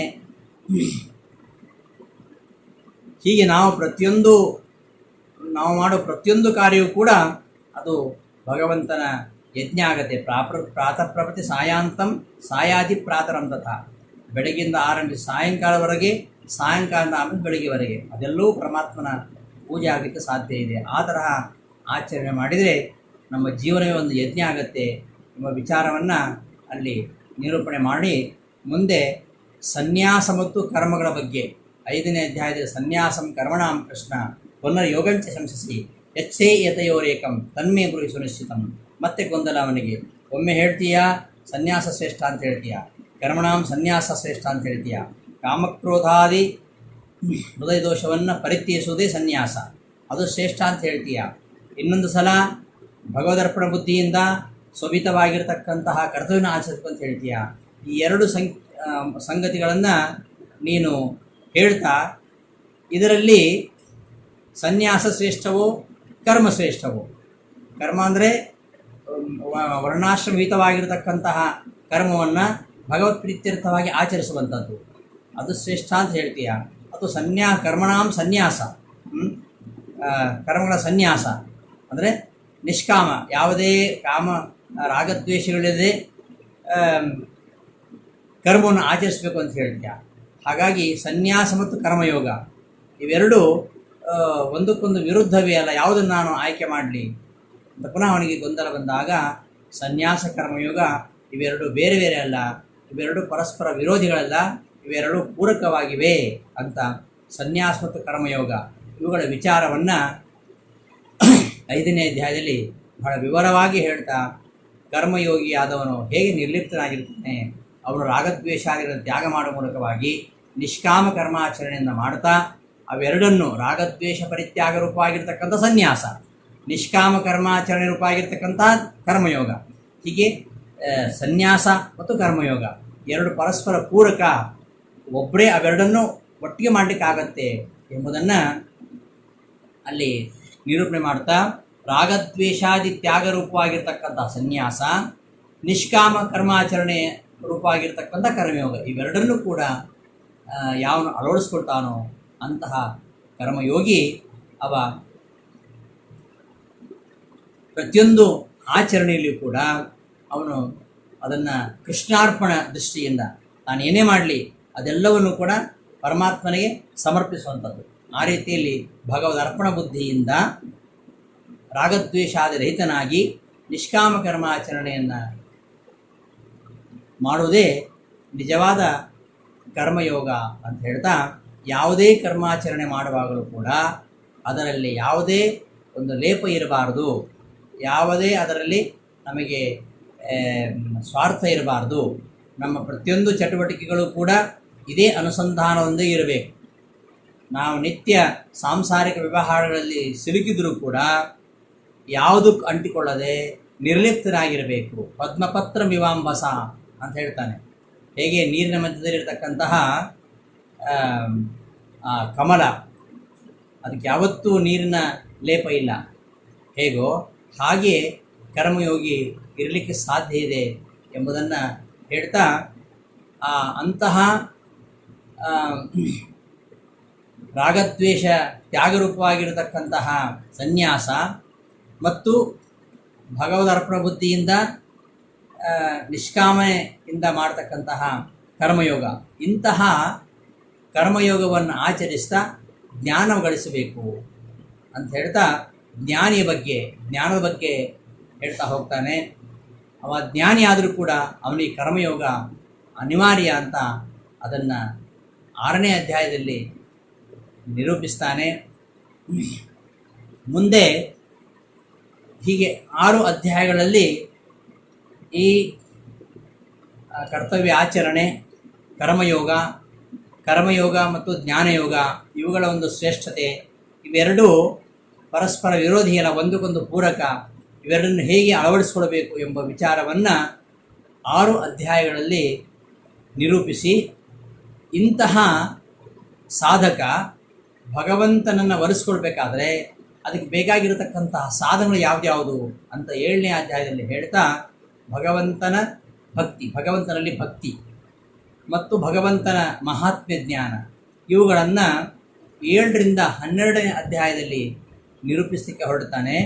ಮಯ್ಯಾಸಕ್ತಮನ ಪಾರ್ಥ ಯೋಗಂ ಯುಂಜನ್ ಮದಾಶ್ರಯ ಅಸಂಶಯಂ ಸಮಗ್ರಂ ಮಾಂ ಯಥಾ ಜ್ಞಾಸ್ಯಸಿ ತಚ್ಛೃಣು ಅಂತ ಆರಂಭ ಮಾಡಿ, ಈ ಯಾರು ಈ ಕರ್ಮಾಚರಣೆಯಿಂದ ಮಾಡ್ತಾರೋ ಅವರು ಭಕ್ತಿಯಿಂದ ಮಾಡಬೇಕು ಅಂತ. ಭಕ್ತಿಯಲ್ಲಿ 2 ಅಂಶಗಳಿದೆ. ಒಬ್ಬರಲ್ಲಿ ಭಕ್ತಿ ಬರಬೇಕಾದ್ರೆ ಅವರು ನಮಗಿಂತ ಉತ್ಕೃಷ್ಟರು ಎಂಬ ಜ್ಞಾನ ಇರಬೇಕು, ಮತ್ತು ಅವರಲ್ಲಿ ಪ್ರೀತಿ ಇರಬೇಕು. ಹಾಗಿದ್ರೆ ಮಾತ್ರ ಭಕ್ತಿ ಬರ್ತದೆ. ಅವರ ಬಗ್ಗೆ ಜ್ಞಾನ ಮತ್ತು ಅವರಲ್ಲಿ ಪ್ರೀತಿ ಅವೆರಡು ಇದ್ದಾಗ ಮಾತ್ರ ಮಹಾತ್ಮ್ಯ ಜ್ಞಾನ ಪೂರ್ವಸ್ತು ಸುರ ಸರ್ವತೋಧಿಕ ಅಂತ ಹೇಳ್ತಾರೆ. ಒಂದು ಜ್ಞಾನ ಮತ್ತೊಂದು ಪ್ರೀತಿ. ಈ ಜ್ಞಾನ ಮತ್ತು ಪ್ರೀತಿಗಳ ಸಮನ್ವಯ ಅದು ಭಕ್ತಿ. ಪರಮಾತ್ಮನ ಮಹಾತ್ಮ್ಯವನ್ನು ತಿಳ್ಕೊಳ್ಬೇಕು, ಆಗ ಒಂದಲ್ಲಿ ಭಕ್ತಿ ಬರ್ತದೆ. ಅದನ್ನು ಪರಮಾತ್ಮನ ಒಂದು ಮಹಾತ್ಮ್ಯ ಜ್ಞಾನ ಅದನ್ನು 7ನೇ ಅಧ್ಯಾಯದಿಂದ ನಿರೂಪಿಸ್ತಾನೆ. ಪರಮಾತ್ಮನ ಮಹಾತ್ಮ್ಯ ಜ್ಞಾನ ಅದನ್ನು ಪಡೆದುಕೊಂಡು ಅವನ ಕಡೆಗೆ ನಿರಂತರವಾಗಿ ನಮ್ಮ ಪ್ರೀತಿ ಹರಿಬೇಕು. ಒಬ್ಬ ವ್ಯಕ್ತಿಯ ಬಗ್ಗೆ ನಮಗೆ ಪರಿಚಯ ಇಲ್ಲ ಅಂತಾದರೆ ಆ ವ್ಯಕ್ತಿಯ ಬಗ್ಗೆ ನಮಗೆ ಯಾವುದೇ ಆಸಕ್ತಿ ಪ್ರೀತಿ ಉಂಟಾಗುವುದಿಲ್ಲ. ಆ ವ್ಯಕ್ತಿಯ ಗುಣನತೆ, ಆ ವ್ಯಕ್ತಿಯ ಸ್ವಭಾವ ಅದನ್ನು ತಿಳ್ಕೊಂಡಾಗ ಮಾತ್ರ ನಮಗೆ ಆ ವ್ಯಕ್ತಿಯ ಬಗ್ಗೆ ಪ್ರೀತಿಯೋ ಅಭಿಮಾನವೋ ಆತ್ಮೀಯತೆ ಬೆಳೆಯುತ್ತೆ. ಹಾಗೆ ಭಗವಂತನ ಮಹಿಮೆಯನ್ನು ತಿಳಿದುಕೊಳ್ಳದೆ ನಮಗೆ ಅವನಲ್ಲಿ ಮಾಡ್ತಕ್ಕಂತಹ ಪ್ರೀತಿ ಅದು ಭಕ್ತಿ ಆಗುವುದಿಲ್ಲ. ಅವನ ಮಹಿಮೆ ತಿಳಿದಷ್ಟು ನಮ್ಮ ಮನಸ್ಸಿನಲ್ಲಿ ಪರಿಶುದ್ಧವಾಗಿರತಕ್ಕಂತಹ ಭಕ್ತಿ ಮೂಡುತ್ತೆ. ಅದಕ್ಕೋಸ್ಕರವಾಗಿ ಎಲ್ಲ ವೇದಗಳು ಕೂಡ ಭಗವಂತನ ಮಹಿಮೆಯನ್ನು ಗಾನ ಮಾಡಲಿಕ್ಕೆ ಹೊರಟಿವೆ. ಗೀತೆಯಲ್ಲಿ ಕೂಡ ಆ ಭಕ್ತಿಭಾವ ಬಲಗೊಳಿಸಲಿಕ್ಕೋಸ್ಕರವಾಗಿ ಪರಮಾತ್ಮ ಮಹಾತ್ಮ್ಯ ಜ್ಞಾನವನ್ನು ಹೇಳಲಿಕ್ಕೆ ಈ ಮುಂದಿನ ಅಧ್ಯಾಯಗಳಲ್ಲಿ ಹೊರಡ್ತಾನೆ. ಇಷ್ಟು ವಿಚಾರಗಳು ಹಿಂದಿನ ಅಧ್ಯಾಯಗಳಲ್ಲಿ ಇವೆ. ಆ ಭಕ್ತಿಯ ಪ್ರಕಾರಗಳನ್ನು ಹೇಳ್ತಾನೆ. ತನಗೆ ಯಾರು ಅತ್ಯಂತ ಪ್ರೀತಿ ಪಾತ್ರರು ಅದನ್ನು ಹೇಳ್ತಾರೆ. ಮತ್ತು ತನ್ನನ್ನು ಆರಾಧಿಸಿ ಹೊರಡ್ತಕ್ಕಂತಹ ಸಾಧಕ ತಿಳ್ಕೊಳ್ಬೇಕಾಗಿರುವಂಥದ್ದೇನು ಎಂಬ ವಿಚಾರವನ್ನು ಹೇಳಿ ಕೊನೆಗೆ ಯಾರು ಜ್ಞಾನಿಯೋ ಆ ಜ್ಞಾನಿಗೆ ನಾನು ತುಂಬ ಪ್ರಿಯ, ನನಗೆ ಜ್ಞಾನಿ ತುಂಬ ಪ್ರಿಯ ಅಂತ ಹೇಳೋ ಮೂಲಕವಾಗಿ ಯಾರು ಪರಮ ಭಕ್ತಿಯಿಂದ ಜ್ಞಾನ ಗಳಿಸ್ತಾರೋ, ಜ್ಞಾನಿ ಬರೀ ಜ್ಞಾನ ಗಳಿಸ ಸಾಕು, ನನಗೆ ಜ್ಞಾನ ಇದೆಯಪ್ಪ, ನನಗೆ ಭಕ್ತಿ ಎಲ್ಲ ಇಲ್ಲ, ನನಗೆ ತಿಳ್ಕೊಂಡಿದ್ದು ಸಾಕು ಅಂತಿದ್ರೆ ಆಗೋದಿಲ್ಲ. ಜ್ಞಾನಿಯಾದವ ಪರಮ ಭಕ್ತಿಯಿಂದ ಆ ಪರಮಾತ್ಮ ಅನುಗ್ರಹಕ್ಕೆ ಪಾತ್ರರಾಗಬೇಕು. ಹಾಗಿದ್ದರೆ ಮಾತ್ರ ಅವನು ಪರಮಾತ್ಮ ಪ್ರೀತನಾಗ್ತಾನೆ, ಪರಮಾತ್ಮನಿಗೆ ಅವನು ಇಷ್ಟ ಆಗ್ತಾನೆ ಎಂಬ ವಿಚಾರವನ್ನು 7ನೇ ಅಧ್ಯಾಯದ ಕೊನೆಯಲ್ಲಿ ಹೇಳಿ, ಅಂತಹ ಜ್ಞಾನಿ ಭಕ್ತನಿಗೆ ಭಗವಂತನಿಗೆ ಜ್ಞಾನಿ ಹೇಗೆ ಪರಸ್ಪರ ಅವರು ಪ್ರೀತಿಪಾತ್ರರಾಗ್ತಾರೆ ಎಂಬ ವಿಚಾರವನ್ನು ಹೇಳುವ ಮೂಲಕವಾಗಿ 7ನೇ ಅಧ್ಯಾಯವನ್ನು ಕೊನೆಗೊಳಿಸ್ತಾನೆ. ಮುಂದೆ 8ನೇ ಅಧ್ಯಾಯದಲ್ಲಿ ಏನಿದೆ ಎಂಬುದನ್ನು ನಾವು ಈಗಾಗಲೇ ಒಂದು 3 ದಿನಗಳ ಪಾಠದಲ್ಲಿ ನೋಡಿದ್ದೇವೆ. ಈವರೆಗೆ 224 ವಿಡಿಯೋಗಳಾಗಿವೆ. 7 ಅಧ್ಯಾಯ 8ನೇ ಅಧ್ಯಾಯದ 3 ದಿವಸದ ಪಾಠ, 224 ವಿಡಿಯೋಗಳಾಗಿವೆ. ಇಷ್ಟು ವಿಚಾರವನ್ನು ನಾವು ನೋಡಿದ್ದೇವೆ. ಇನ್ನೊಮ್ಮೆ 8ನೇ ಅಧ್ಯಾಯದ ಆರಂಭದಿಂದ ಏನಿದೆ ಎಂಬುದನ್ನು ನೋಡಿಕೊಂಡು ಮುಂದಿನ ಭಾಗವನ್ನು ಮುಂದಿನ ಪಾಠದಲ್ಲಿ ನೋಡೋಣ ಅಂತ ಹೇಳ್ತಾ ಈ ದಿನದ ಪಾಠವನ್ನು ಸಮಾಪ್ತಿಗೊಳಿಸ್ತೇನೆ. ಶ್ರೀಕೃಷ್ಣ ಅರ್ಪಣಮಸ್ತು.